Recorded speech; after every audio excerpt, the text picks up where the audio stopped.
Okay, welcome to the Gita in Action podcast. I am Radha Priti, and I am here after a 2-week break with a lot of our seekers. We have a nice turnout today on our day back. It's so wonderful to see everybody again. I've missed you all a lot, so I've really been looking forward to this. So thanks for coming. And hopefully we have some fun things for everyone to talk about today and connect with. We are in chapter 3 of the Gita. We started chapter 3 at our last class a couple weeks ago on Monday. And so we are just one verse in. So I thought today we'd just back up and could just go back to that one verse and just glaze over it so that we can kind of get orientated a little bit into this chapter and then go forward. So this chapter is called Karma Yoga, and that's what we're going to be learning about for the next several weeks in this chapter. And we'll start, like I said, with text 1. So chapter 3, text 1, and we'll just do a quick recap of this verse because it's been just a little bit. And this verse says, Arjuna said, "O Jardana, O Keshava, why do you want to engage me in this ghastly warfare if you think that intelligence is better than fruit of work?" So again, just to review, this is the third question in the Gita. Remember, there's 17 questions. This is the third question. And what Arjuna is saying here is that in his head, there just exists two options in this battle for him, whether he should fight in the battle or whether he should go and renounce. So when he says, you think that intelligence is better than fruit of work, intelligence to him is renunciation, and then fruit of work is fighting. And what Krishna is going to teach him in this chapter is Krishna's offering an integrated solution to this. So he's not saying either fight or renounce, run off to the forest. He's saying work with detachment. So on the outside, we're working, we're doing our duty, but on the inside, we're detached. That's where the renunciation comes from.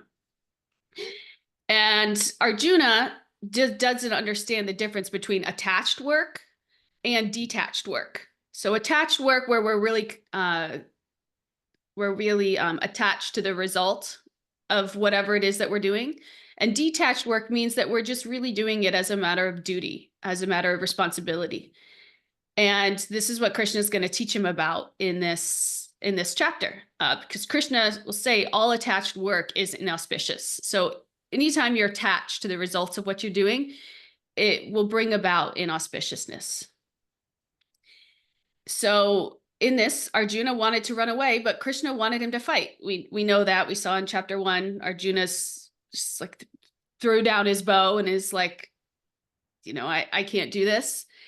And this is often the struggle within us, when we're up against something. Should we run or should we fight? Should we engage or should we renounce? And this is so relevant in today's context when we have this escapist mentality, right? And we have this very theoretical approach to connecting with God. We'll just sit by ourselves and do our sadhana, and that's how we'll connect with God. And problems we have, easier just to kind of run away from them. So this is something that we all struggle with, I think. And Krishna's going to teach us a better way of dealing with it. Okay, so we'll move on to the second verse now, second text. The second text says, "My intelligence is bewildered by your equivocal instructions. Therefore, please tell me decisively what is most beneficial for me." So here we see how sincere Arjuna is. He really wants to see what will be most beneficial for him in the long run. Right? He's looking for your cure, not a quick fix. And this is another important thing we can learn from Arjuna. We learned so much from Arjuna's character along the way, but again, a lesson for us is this looking for a cure, not a quick fix. And this is so common that we do in our everyday life. Sometimes, like all these weight loss diets, you could take a pill and you lose weight instead of like trying to get more regulated in eating and healthy habits and all of these things that are a little bit more long-term and a little bit more difficult. We just want to like take a pill and get rid of our problem. Right. Or like financial problems. Like, has anybody ever taken out a credit card to cover another credit card or to cover some kind of debt? I know I've done that before. And it's like we're just creating more debt. We're just creating a quick fix to something that, maybe we should be a little bit more responsible with our spending, versus our income, or, things like that. So, but this is what Arjuna, he's really looking for, a long-term solution to this. He doesn't want just a band-aid. He wants to figure out the best thing to do, that will give him the most long-term benefit. So we'll move on to text 3 now. Does anybody want to share anything around that before we move on to text 3? I just, I was thinking about how even in our spiritual work, it's like, just give me the answer. Like, just, Mm, instead of me seeing that I created a situation with my thinking, and if I break my leg, for example, and I just say, heal me, just heal my leg, then I don't really ever get to the root of why I have a broken leg in the first place. And so I can have a temporary bandage and then feel okay. And then I'll create it, like you said, just a whole nother problem again without correcting it at its root. That's just what that thought triggered in me. yeah. And Western medicine is another good example that we do that with. We Yeah, go for something, for heart problems, and we just want to get on a yeah, pill instead of like really addressing the lifestyle. And yeah, yeah, yeah. it's the easy way out. And we don't always see even where we're doing it in our lives. But ultimately, like you said, it will just lead to more issues. So thank you. Thank you.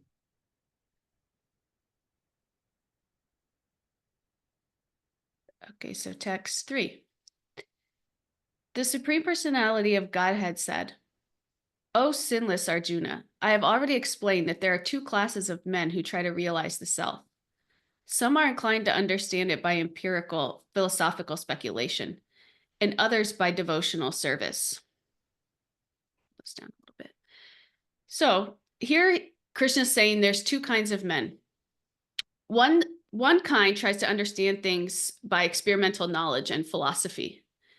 And then the other kind understands things by devotional service or bhakti. And in the last chapter, we came to understand this as working for satisfaction of the Lord Mhm. and controlling our senses by redirecting our senses to service for the Lord. And this is the practice of bhakti yoga.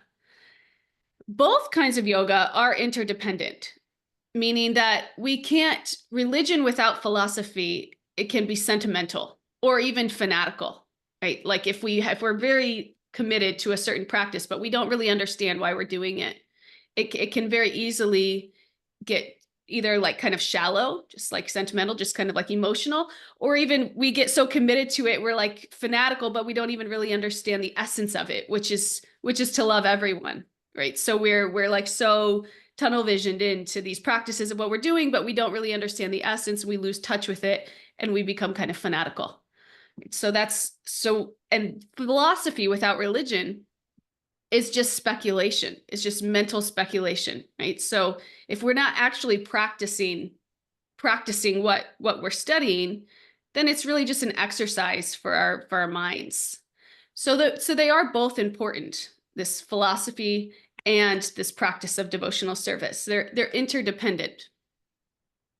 But what Krishna is saying and what Krishna will teach us is that people who just study, who just take the path of just philosophy, who just study, they'll ultimately come to bhakti because they'll understand eventually the real position of the self in relation to the supersoul, God in the heart.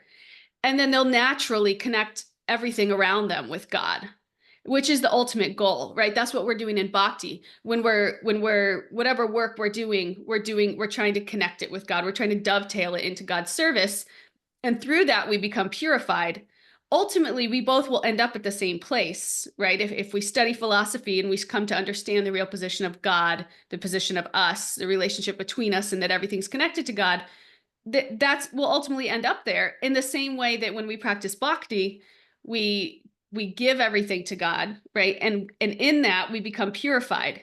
So bhakti, it's just the means is the same as as the journey, right? What we're doing, the practice is the same as what we're trying to do to get there. So ultimately, if you're studying philosophy, you'll end up there. But bhakti, it's the easier path, right? It's easier, it's purifying, and it's more direct. So that's why Krishna recommends devotional service.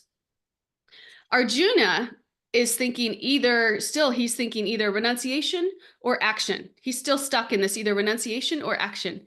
And he's thinking that renunciation or the action is selfish and that renunciation is better.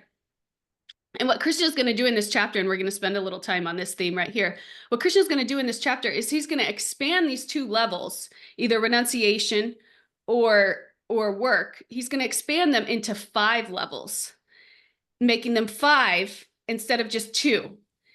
And these 5 levels that he's going to explain to us through this chapter, again, this is kind of the outline of the chapter, is explaining these 5 levels of action and renunciation. Because again, in Arjuna's head, there's just 2 different categories, but Krishna is breaking that into 5. And it's sinful action, premature renunciation, attached action, mature renunciation, and then detached renunciation. Okay, and we're going to run through this progression with an example now so that it becomes a little bit more concrete for all of us. And this is just kind of like an overview of what Krishna is going to teach in this chapter. So we'll get into each level more and more in more and more detail. But just to give us kind of an overview and so that we can see the progression, we'll go through it with an example now. Right? So we can think of it kind of as a progression in our own lives. And as I go through this example, hopefully we can all kind of relate to it in our own lives, how this serves as a progression. And we can maybe even all identify where we are in a certain example of something in our life. Right. So we start at sinful action. So in this example, we're going to use Jamie as an example. Jamie gets into arguments with her family members. And she's driven by anger and ego, and they'll say hurtful things to each other without even thinking about each other's feelings. It's just kind of conflict, constant conflict.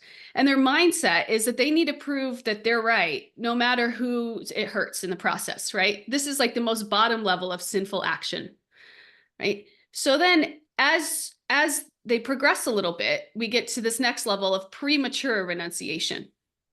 And this is the level where they feel remorse about their behavior, and Jamie decides to just cut off contact with her family, believing that distancing themselves is the only way to avoid conflict. I know I've done this before in relationships, right? When they become so volatile, it's like, okay, I need out. There's no way to fix this. I need out. And the mindset is, if I'm not around, I won't hurt them and they won't hurt me. There's some sense that it makes there. And it's better than this sinful action. It's better than engaging with them and constantly fighting and saying mean things to each other and kind of just going down in consciousness, right? They're just kind of pulling out and saying, you know what, let's not engage. It causes too much hurt. So that's the next level, right? As we evolve a little bit, this premature renunciation. Then we get to a level of attached action, right? So now we're back in action. And this is where Jamie tries to repair the relationships by making an effort to spend time with her family. But her actions are heavily influenced by the desire for approval, right? And she'll feel upset and frustrated when efforts aren't immediately acknowledged or reciprocated, right? So now she's in this attached action place. So first, she was just like out of control, saying mean things to her family. And then she decided, you know what, distance is best. And now she's saying, okay, I kind of miss them. I want to engage. But now she has this mindset that she needs reciprocation from them. And if she's not getting it in the way that she wants, she's upset. So now she's in this level of attached action, right? So we had sinful action, premature renunciation, attached action. So then the next level, the 4th level, she gets to this place of mature renunciation. Right, where she reflects deeply on her past behavior, and she recognizes how much she was driven by this need for validation. I could totally relate to Jamie. I'll be honest. This is actually kind of like one of my stories, but kind of like tweaked a little bit to fit a little bit better. But she reflects deeply, and she realizes how much she was relying on those relationships for approval. And she tries to let go of the need to control the outcomes and accept the family dynamics as they are. and accept that they may take some time to heal, and that's not going to necessarily be on her time scale. So she kind of has to allow that space without trying to control, because she was so attached, she was trying to control. But in this mature renunciation, she can actually accept the family dynamic for what it is and let go of her need for validation. And then we get to this last level. This is this level that Krishna is going to drive home this chapter, detached action, right? Where Jamie continues to engage with their family, just focusing on being kind, showing up in a way that she feels good about without expectations, right? She can handle disagreements calmly and prioritize understanding over being right. She can kind of let go of some of that ego. And she acts with love and patience regardless of the outcome, right? Just because it's her responsibility. It's her responsibility to show up for her family in this way. And whatever the outcome, whatever she gets back is okay. She lets go of that expectation. So what we saw just now is Jamie kind of progress through these levels, the sinful action, premature renunciation, attached action, mature renunciation, all the way to detached action. And it doesn't always happen as a progression. I kind of presented it as such because it kind of can make sense for us as to why each level you're growing a little bit. But we can see how that works, right? How each level we're growing a little bit, and how it's not just a blanket renunciation is better than action, or action is better than renunciation. There's levels within there, and the difference in those levels is the intention, is what's going on inside, right? And that's kind of why these two levels of renunciation and action is broken into the 5 levels. And like I said, the whole chapter is dedicated to explaining each of these levels. Does that make sense? Does anybody want to share anything about that? About these levels?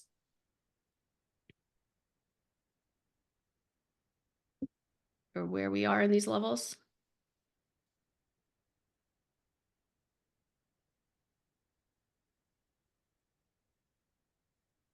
Okay. I have another example, a work example with these levels, if we want to work them a little bit more, or we can go on.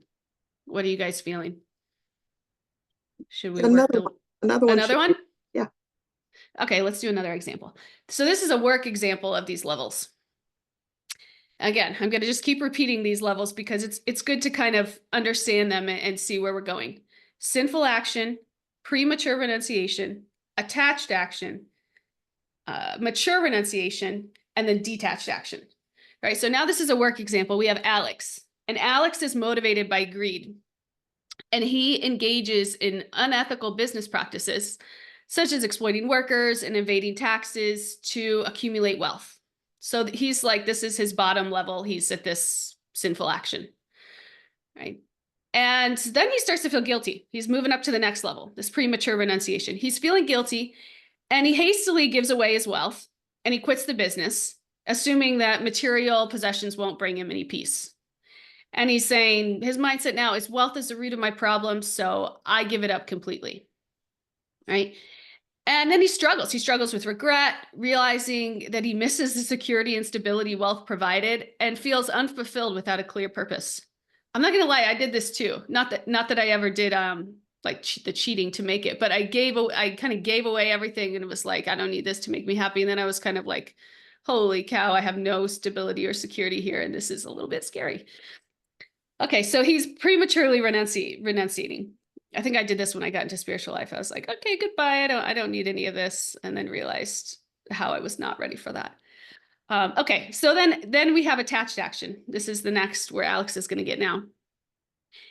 He starts a new charitable organization, but now he's remained focused on gaining public recognition and praise for all of his generosity. Right. And he feels disheartened when others criticize his efforts or fail to notice his contributions. And so he's like, I'm doing so good. I'm doing such good work. Why isn't anybody noticing this? Right. So now he's in this attached action. He's kind of controlled by this need for approval or need for recognition for his charitable works. And this is where we get really bound in material existence, right? This step of attached action. This is where, attached action, it may be better than premature renunciation because at least we're working through our stuff, right? If we're just prematurely renunciating, then we have all these desires inside of us that we're not purifying, and we're basically just kind of at a standstill. We're just kind of stalling, right? So at least an attached action where we're trying to work through stuff, and there's the capacity there to maybe get purified and to maybe let go of some of our attachments, but they're still very much there. And Alex is experiencing this in the form of wanting this recognition for his charitable works, right? So then he's realizing that he's bound by this and how much this is, disturbing the peace in his mind. Like before he thought it was wealth, now he's attached to this recognition, and that's really disturbing the peace in his mind. So he reflects deeply, and we all get to this point too, right? Between these two steps, this attached action and this where we're going to get to mature renunciation, where we're like, I'm so bound by all my attachments, I just want free of them, right? So he reflects deeply on his actions, and he learns to release this need for validation. And he learns how much it's holding him back, and it's disturbing the peace in his mind. And he acknowledges the value of wealth, but he no longer feels obsessed with it, right? He can let that go too. And he sees it as a tool rather than a goal. So he kind of changes his relationship with wealth, which is beautiful. And also, some of these steps, this progression, it could take lifetimes to get through. So Alex, we're seeing him kind of speed through. He's like this, Wall Street criminal, and now he's going to be like Mother Teresa, which is a pretty fast like progression, but we can at least kind of see how it works and how it's changing. So his relationship with wealth now, he's seen it can be good, but his happiness doesn't depend on it, right? He's just going to focus on what truly matters. And then we get to this final stage of detached action. And this is where Alex gets set up. He's continuing to run the charitable organization, but he's doing it now driven purely by a sense of responsibility and compassion. And he uses these skills and resources effectively without attachment to recognition or fear of criticism. So he's not bound by these kind of ego triggers, right? He's not bound by them. He's just doing his duty, and he's doing it with responsibility and compassion. And in that regard, he's free. He's free from these attachments, these aversions, these things that bind him.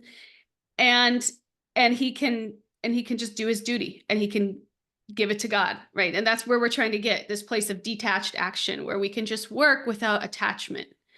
And that's the progression. What do we think of that example with Alex and his work? Yeah, it's good. Can we relate to these levels in our own lives, in either our relationships or work or any other scenario, maybe even recognizing where we are right now in it? I can totally relate, and thank you for both examples, because I feel like I could map out my life according to each example. So I'm curious, and I'm not sure exactly how to frame my question. Are there steps that seem to mirror the 5 steps of progression in terms of learning the text or learning the steps or practicing?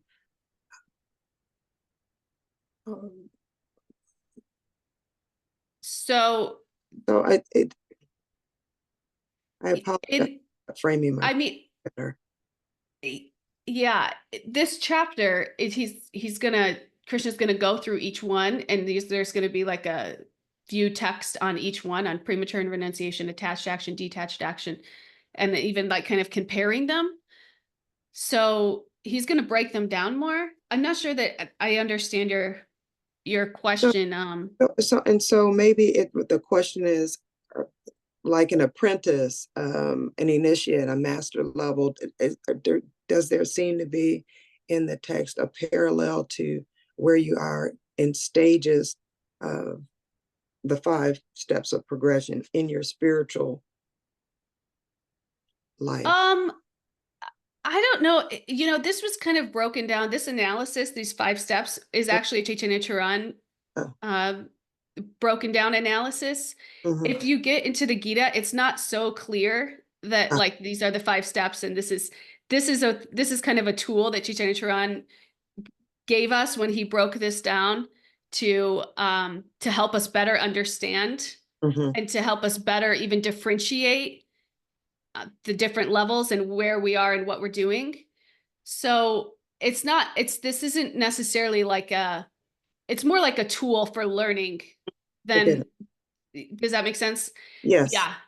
Yeah. I totally stole this analysis because I thought it was brilliant, and then kind of added some examples because it really helps you see why we can't just renounce, because it's the tendency that we all want to do. And sometimes we're prematurely renouncing. Most of the time, we're prematurely renouncing and we think that we're maturely renouncing, right? Most of the time, we're saying, okay, I'm going to pull out of this because I'm sick of it or because it's challenging me in a way that's triggering, instead of trying to work through it, Mhm. instead of accepting that, we might have to be thrown around a little bit by the waves to figure out what actual mature renunciation is. And we know that difference. I gave that example in the last class. 2 different times I tried to quit my job. And I could feel the difference. One I was very attached to. I was very attached to the idea of leaving, and nobody could talk me out of it. But the second time I was more detached from leaving. And we know that in renunciation, when we have those inner desires, when we're trying to renounce externally, but those inner desires still exist and we still have those internal attachments. And that's the difference between this premature renunciation and mature renunciation. And so that is a big point here in itself, is a lot of times we're prematurely renunciating when we think we're maturely renunciating.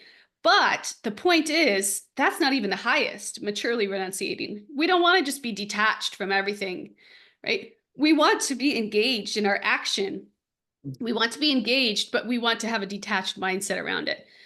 And that's what Krishna is teaching us is the best. And that's why when we can look at these steps as a progression, it helps demonstrate how that final place of this detached action is actually the highest.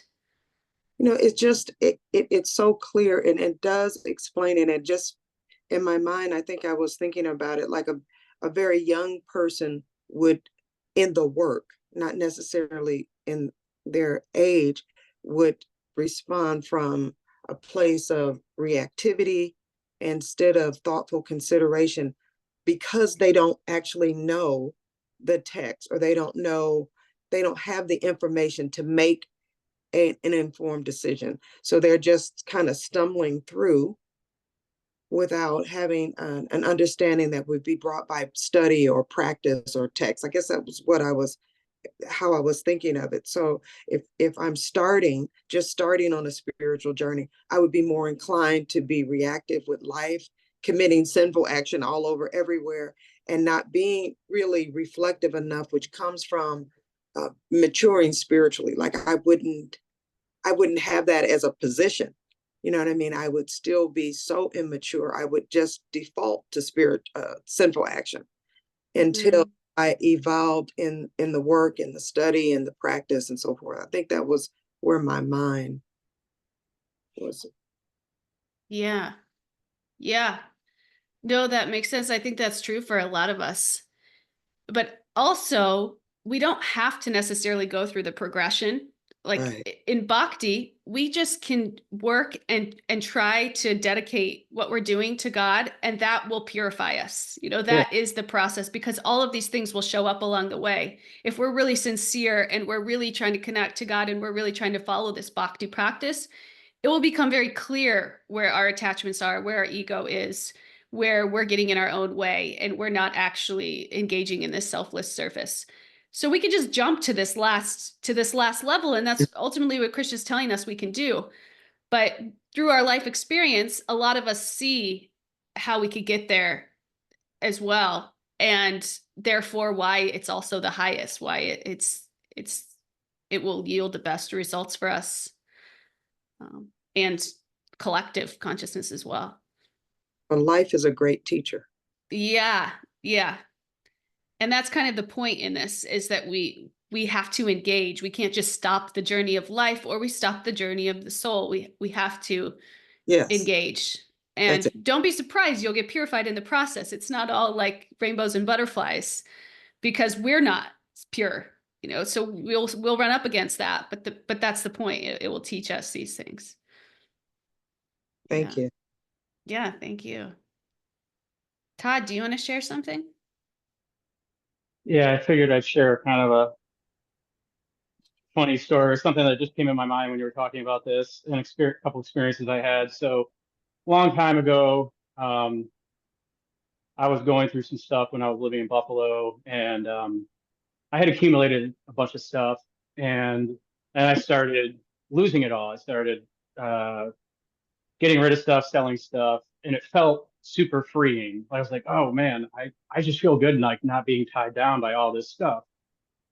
Um, so then fast forward later, I started getting into a better place, and I had moved, and I read this book, Siddhartha, and I was like becoming more like way more spiritual, and was trying to figure things out. And I was like I loved the book so much, and I was like, man, he learned like all these lessons. Yeah. Um, Yeah. I decided I'm gonna be homeless. I'm gonna be homeless. Like I wasn't in a great place at that point, but so I made a decision. Like I'm just gonna go. I had a van. I'm gonna go live out of this van, and just see what happens and experience life. And I totally wasn't ready for that. Like, but I just think it's funny because yeah, I identified with that part of like just jumping into something and like really not thinking through the consequences of the decision. So Yeah. I love these stories. Todd, I feel like the more I get to know you, the more I feel like our experiences are so similar. Todd will share something like, that is exactly what I went through. Yeah, sometimes we want to be somewhere that we're just not quite ready to be. And so our intention is good. And we're like, okay, you know, that's what I did when I moved to Philadelphia. I'm like, okay, I'm going to sell my house, quit my job, get this rat infested apartment that I think is great. And then I'm just going to be happy. Then I was like scared out of my mind. I was so not to that level of renunciation that I wanted to be. I But had that same thing with work too. Like I had a good job and quit. It was just like no backup plan. yeah, Just quit and figure it out. yeah, I remember I met my husband around this time. He's like, "You don't have health insurance?" I'm like, I didn't even really think about that. That was just like, what am I thinking? I'll definitely think about it when I get hurt. I'll think about it. But right now I'm like playing Miss Renuncia. It's just funny slash, you know, naive. But at the same time, if we're sincere, Krishna will give us what we need to evolve. And we learn from that. We learn where we are and where we're not, sometimes the hard way. Thanks for sharing. Angela, please share with us. Thank you. Yeah, maybe it's my personal development mind that it's always going here, but I was just thinking that it's so very hard to not to go against our deep desires, not necessarily material desires. So let's say that I have a deep desire of emotional need of maybe significance, right? So sometimes when we have this deep need of significance, we can make decisions like that. Okay, so okay, I'm gonna quit everything, and I'm going to become like a spiritual teacher. And but then if the need is significance, then maybe you make this decisions based on just trying to fill that bucket of significance. So I was just Mm, thinking with the question that Lisa was asking, if maybe there's a way to go through our deep desires first before we get to God, like, okay, so I have this need of mm, significance. Can I fill this bucket with something that is healthier, than just like mm, quitting and like, just I'm trying to become the spiritual teacher. Maybe I am going to take little steps instead of making the renunciation so drastically and so rapidly. What can I do that can fill this bucket of significance that I have, this need of or contribution or love and connection, anything that I am lacking of, how can I do it in a healthy way? And in that way, I don't make these decisions that maybe can affect, my life. And I can just maybe live a more authentic life, recognizing this desires that I have, this emotional needs. And then I feel that path it takes me to God in a healthier way. Mhm. You just explained bhakti. That's Oh my goodness. exactly, and this is exactly why we need good teachers. At the time when I made this decision, I had talked to my guru about this, and he had told me, don't make any big changes in your life, stay steady. And I went ahead and did the exact opposite. So these teachers that have walked this path, they know this. They know that it's a much harder path to go through all these progressions. It's a much easier path to just whatever we're doing, dedicate it to Krishna. Try to dovetail it into Krishna's service, and in that we become purified and we learn these lessons. We'll learn these lessons, but we don't have to completely, I don't have to go through all these hard steps to get there. I don't have to prematurely renounce everything and then realize, oh, I'm actually more attached than I thought. And then, we don't have to do that. We can just give it to Krishna and we'll get purified in the process. And it's a much easier and more direct path. And we have these teachers to guide us in that path, to give us, to tell us how to do that. They can see, okay, yeah, you need some significance in your life. You have this void that needs to be filled. That's okay. Do that. But at the same time, offer it to Krishna. And in that, these things will come up for you naturally, and you won't risk, ruining your life. No, that's kind of exaggeration, but I felt like that when I was like in Philadelphia, my car, I'd like never lived in the city before. My car's getting like towed because all these parking rules that like I never knew existed because I never lived in the city. Meanwhile, my neighborhood is like, sketchy at best, which I had no idea because I'm naive and cheap and just don't really care. So yeah, it's like could have saved myself from all of that if I had just listened to my guru, stayed steady, stayed in what I was doing, not changed too much, and just try to dovetail it into Krishna's service, and in that become purified. Yeah, that's what we want to do. Thank you. Todd, is your hand still up from the last time, or do you have another share?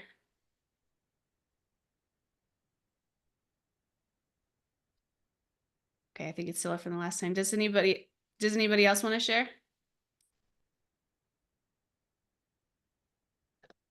This is great, though. I'm glad this is making sense with everybody and resonating with everybody. I just feel like I've been chatty Cathy this morning. You're great. But you know what? It's so resonating. And I was thinking, and thank you for highlighting that this is the opportunity in bhakti to do it the sweet way. And I remember though having this huge spiritual opening, which triggered my quote unquote seemingly impulsive action. I decided I was going to go just sit under a tree until, I was told, the unequivocal instructions. I'm like, I was definitely just tell me what to do as I'm sitting under the tree with a mortgage and a, private school, I mean, all these things, but my heart had burst open and all I wanted was to sit and be contemplative and think that somehow the events of were just going to work out without me working them. And so I think that's what sponsored that question about not having the spiritual maturity to know that to keep moving. And I was just starting to work with the teacher. And so I sat there and, almost lost everything and the whole bit until I finally did take the steps to re-engage with my more elevated consciousness and get back in the game of life, so to speak. Yeah. Yeah, exactly. And in this instruction, this beautiful thing about the Gita, the Gita presents a nice progression. Wherever we are, we can evolve spiritually. But Krishna's not saying that we need to go through all these steps. This is again also just the analysis of this chapter to kind of show why detached action is the best. But we can go through these steps, and we probably all have. And that's why I presented it this way, to show how we've all probably gone through these steps just to get to the final step. And that's really where the magic's at, right? Where the most connection exists, where the most peace exists. And this is what the practice of bhakti is. But this is why it's not, we don't want to prematurely renounce. This is why, all these other steps aren't as good, but we can use them. We can still take them, and we'll get there. But this short, direct route is going to be the easiest and the best for us. And this is why. And we can easily see it kind of in this progression. And that's why in this chapter, Krishna will talk about the other steps and why, they're not going to be as beneficial for us, but there is still progress to be made there. We're still, even if we're in attached action, it's better than premature renunciation, because we're not getting anywhere with premature renunciation. We're just kind of stalling, really dealing with our attachments and our aversions and our bondage in this material world. And we're going to have to deal with it sometime, because that's what we're all doing here, right? We have to get detached from it internally for that to show up anywhere in our lives in a positive way. So thank you. Thanks for all the shares. It's so nice. But this is the rundown of the chapter. So this chapter has 43 texts. The first 2 texts are Arjuna's questions. And then for 3 through 8, Krishna is going to talk about how premature renunciation is bad. We can all agree with premature renunciation is not the point, not where we want to get. And then he's going to talk about attached action, detached action. Then he's going to explain how detached action is better than attached action and premature renunciation. And then he's going to talk about how the cause of attachment, he's going to talk about the cause of attachment and self-destruction. That'll be the last few verses. So that's kind of the rundown of this chapter, all just to show us that this place of detached action is the best, is where we want to be. And how that's the most conducive for our spiritual growth and evolution. So we could do one more, or if anybody wants to share, we can have some shares now. Okay, we'll do one more. We'll do one more verse. So text 4 says, not by merely abstaining from work can one achieve freedom from reaction, nor by renunciation alone can one attain perfection.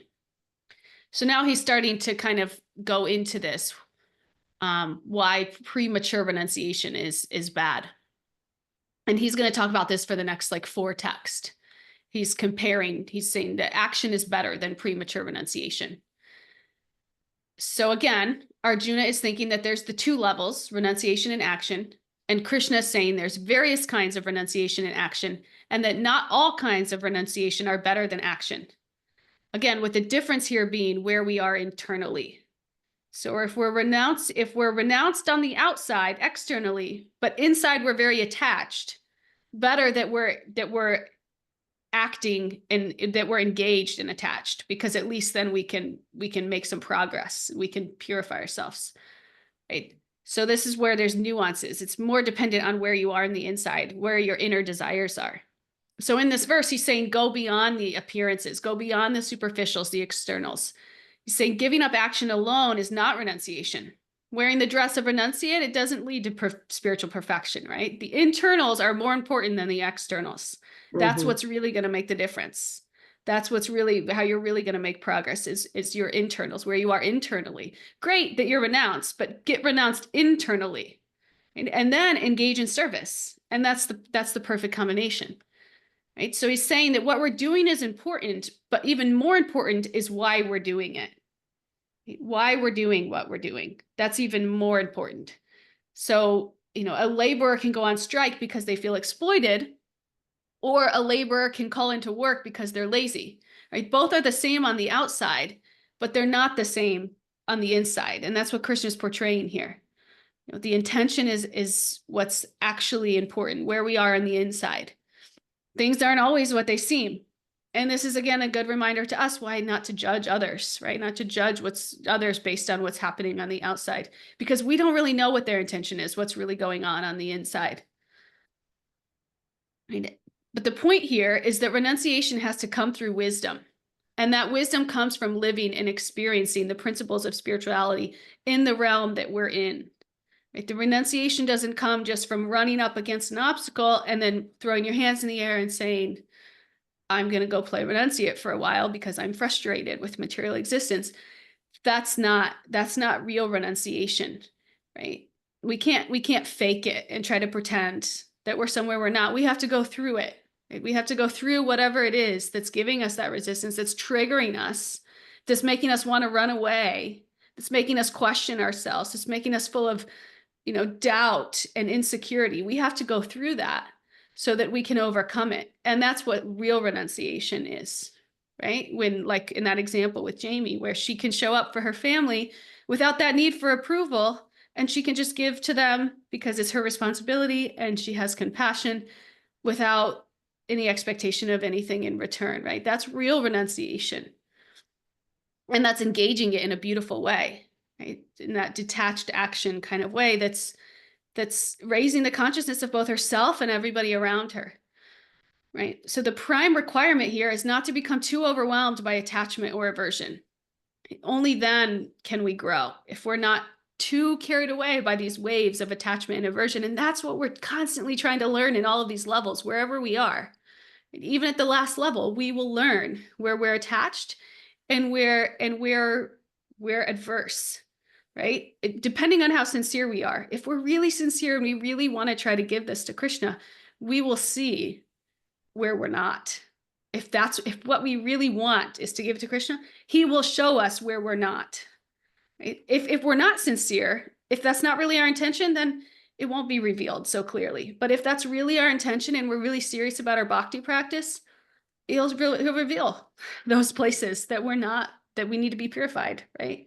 Where we're attached or where we're adverse. And then we'll have the opportunity to work on them.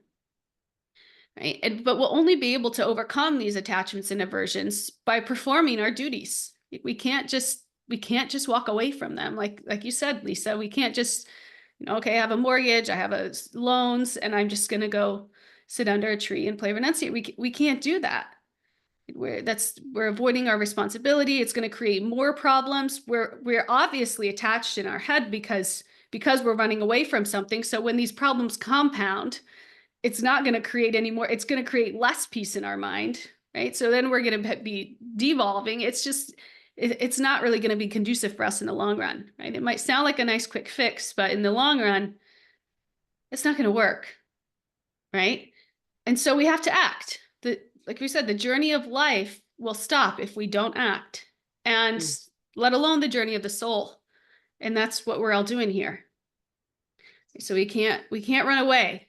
That's the lesson of this class. We can't run away. And if we want the easiest way, we want the best, the most direct, purifying, try to take what you're doing already, whatever it is that you're doing, whatever you got going on in your life, and see if you can dovetail it somehow more in Krishna's service, and get really sincere about it. Get really sincere about it so that Krishna will reveal to you what you need to work on, right? Where your attachments and aversions are that are standing in the way between you and your spiritual connection. So that's the lesson of today. Would anybody like to share anything? Any reflections, any takeaways?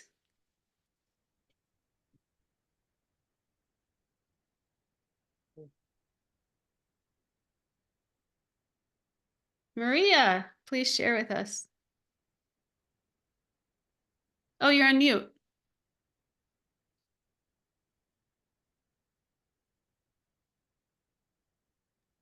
I just wanted to say that this is hitting a little too close to home for me to say too much, Sure.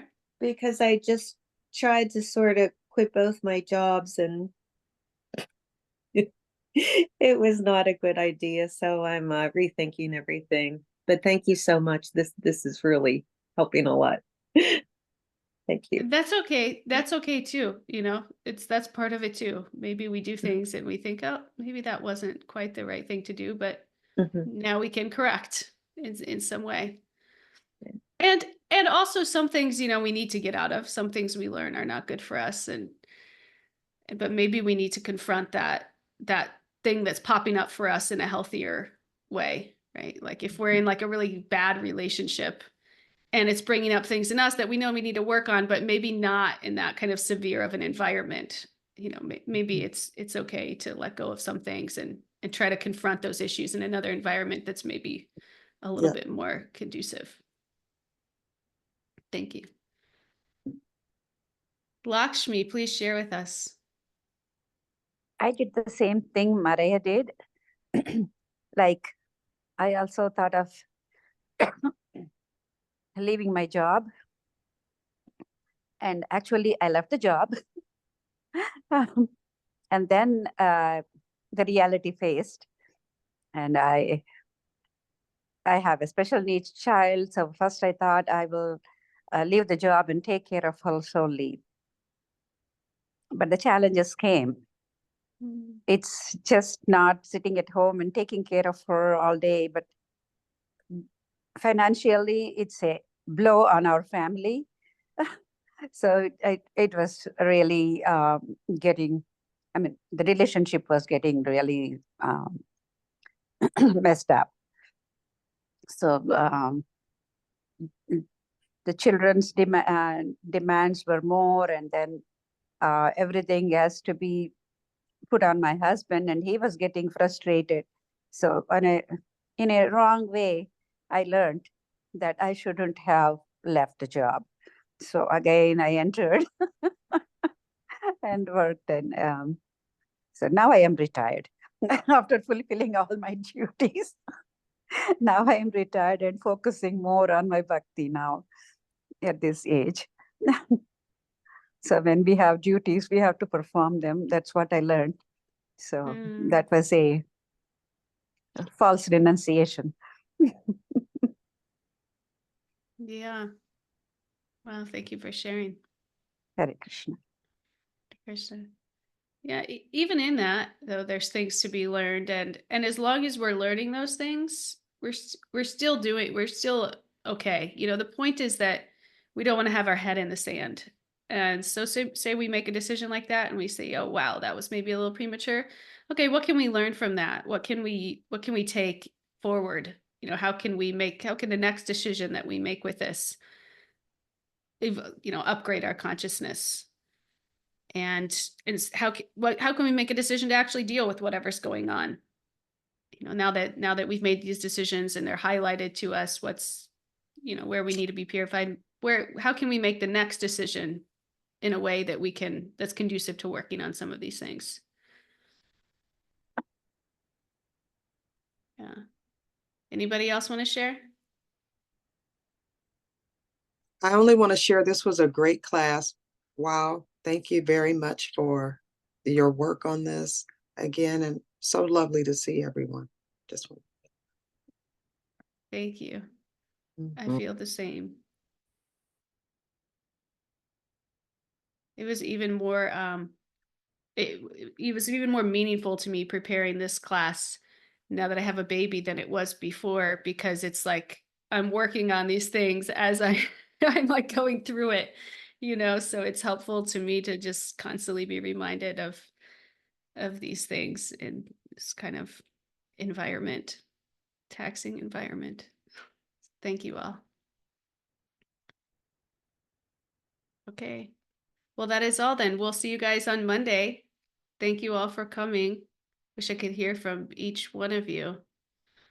But it's so nice to see you all and be here with you all. Thank you. Thank you. Bye for Thank now. you. Hare Krishna.